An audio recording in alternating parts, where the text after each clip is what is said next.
going on, guys? Shane here. I'm Seamus. We're talking about fighting bigger, stronger opponents. I got Seamus here. He's a lot bigger, a lot stronger than me.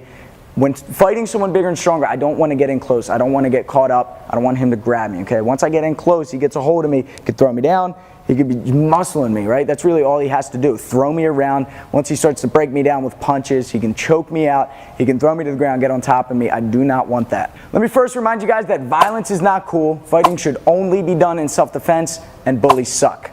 So we talked about explosiveness in the first video, then we talked about feint, getting them to react and then light them up with those straight punches.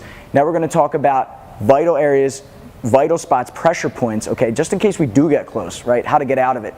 So let's say he just gets me in like a bear hug, right? He's in nice and close, nice and tight, and he's trying to like muscle me, throw me to the ground, right? I'm all over the place and I can't find my balance. He's got hold of my hips and I can't get him away. You got to remember that he's human, okay? Remember that. Don't let that scare you. You're going to be scared. You're going to be overwhelmed. But know that his ears can be torn off. Know that his eyes, I can push them into his brain, right? Get him away from you. Follow with elbows, okay? Headbutts, elbow to the neck, punch to the neck. Try to create that space. Once I get away, then I can follow up, boom, with my straight punches and jab out. Everything all leads together. We talked about explosiveness, how we're in and out before he can get a hold of me. We talked about feints to get him to react so I can land my punches, right? I feint, boom, I come in, I catch him with a punch, feint, boom. Then we talk about if he does happen to get a hold of you. Let's say you're in close quarters. Let's say he comes in, he rushes you, and he grabs a hold of you.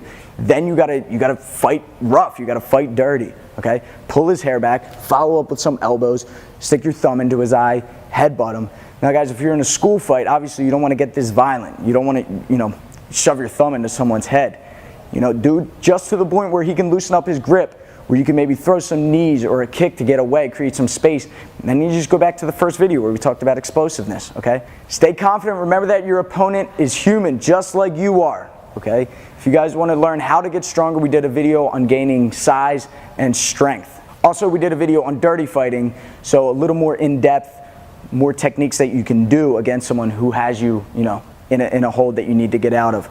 Don't forget that the neck is vulnerable, the groin, the eyes, the ears, okay, all of these areas, no matter how big, no matter how strong, those areas are weak. Go for them. Until next time, I'm Shane. And I'm Seamus. Fight Tips.